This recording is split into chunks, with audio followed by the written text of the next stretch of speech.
everybody, my name is Alisa Tilsner. I'm a Stampin' Up demonstrator in Australia.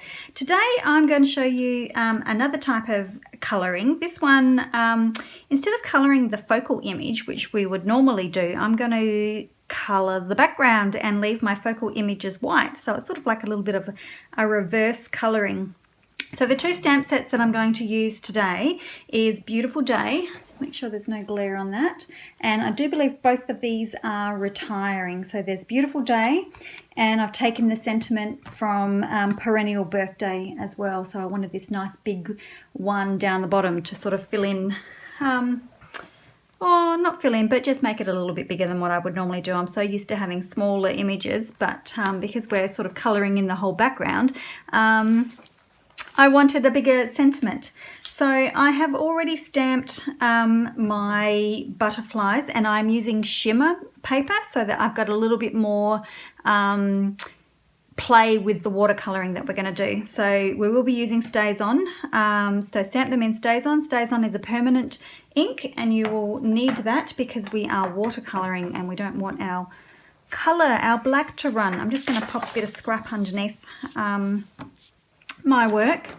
And so I've got my aqua painter, and I've got my trusty paper toweling, and of course my Bermuda Bay, which is one of my favourite colours, I have to say.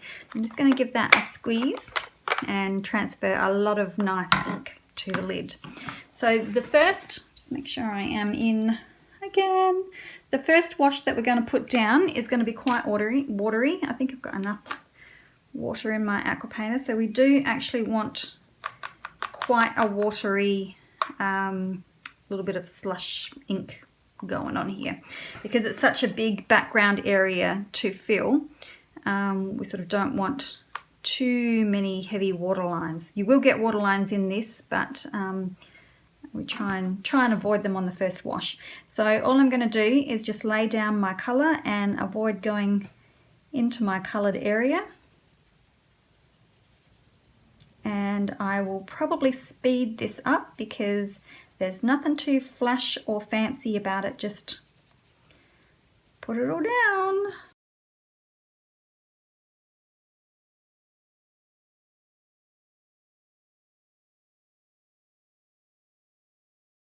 Okay, so there's our first wash down, and we're only going to be using the one ink pad, so that is really good. Now, the next time we come in, just make sure I'm still in screen. Hopefully I was in screen then. So the next time we come in, we're going to not have that watery splotch, but we want to go over to this area where it's a little bit more concentrated. And I'm just going to go on the underside of the butterflies. So I'm just going to put a bit of colour down and then wipe off my brush and then just spread that out a little bit. And so we get a little bit of more depth like that. So that is what I'm going to continue on with now.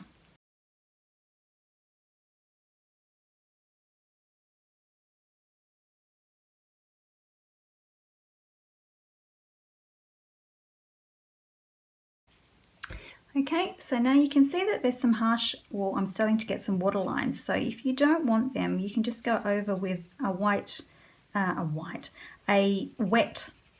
brush and just sort of blend over them, and you can actually get rid of some of those lines if you don't like them.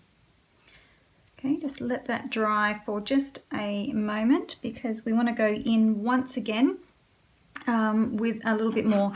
Now if you want a little bit more and you want it quite concentrated, which the next one I think I do want a little bit more concentrated because I want to try and get a little bit of a shadow effect, so you can just pop in a drop of your re-inker and take straight from there. Okay, so again we're just going to come under where it's under the what am I trying to say? Get your words out. Under the butterfly wings. And you can see that each time I do that, I'm actually putting less down and I'm keeping it closer to the black line. So it just sort of helps give a little bit more of a shadow underneath it. Sort of separates it from, separates the butterfly from the page, if you will.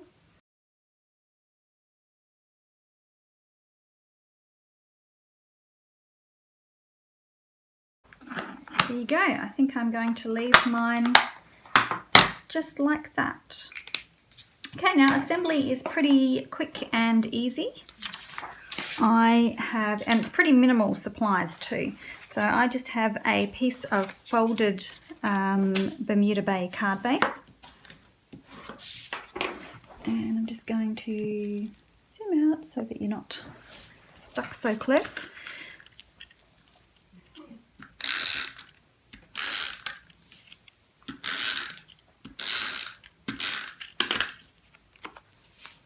So just adhere that straight on top. Okay, I've stamped my happy birthday from the perennial, and this little piece here is from the painted labels, I do believe. The Poppy Suite. Yep, painted labels. So that one's this one here. So I've just cut out one of those shapes. Often I'll look through my catalogue just to see what sort of little shape I can find. And then I can just pop that behind my sentiment. Hopefully I've got it even. Okay, and then some dimensionals. I'm using the edges at the moment. This one down here. Oops, that'd be right. There we go.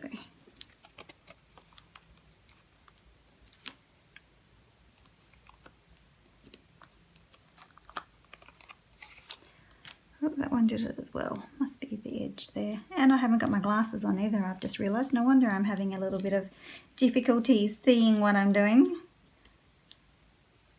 Just adds that little bit of extra strain on the eyes.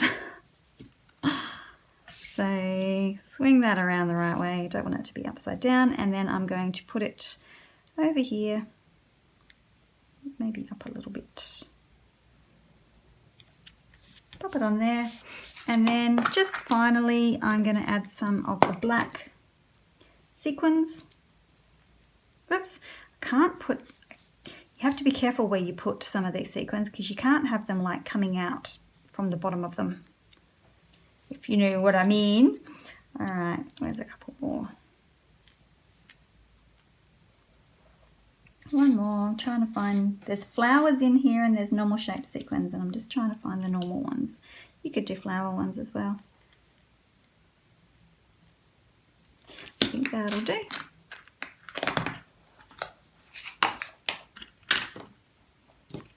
All back to front. All right. No, now I'm right. Get your hands around the right way. Right, and then just pop them down. They don't take too long.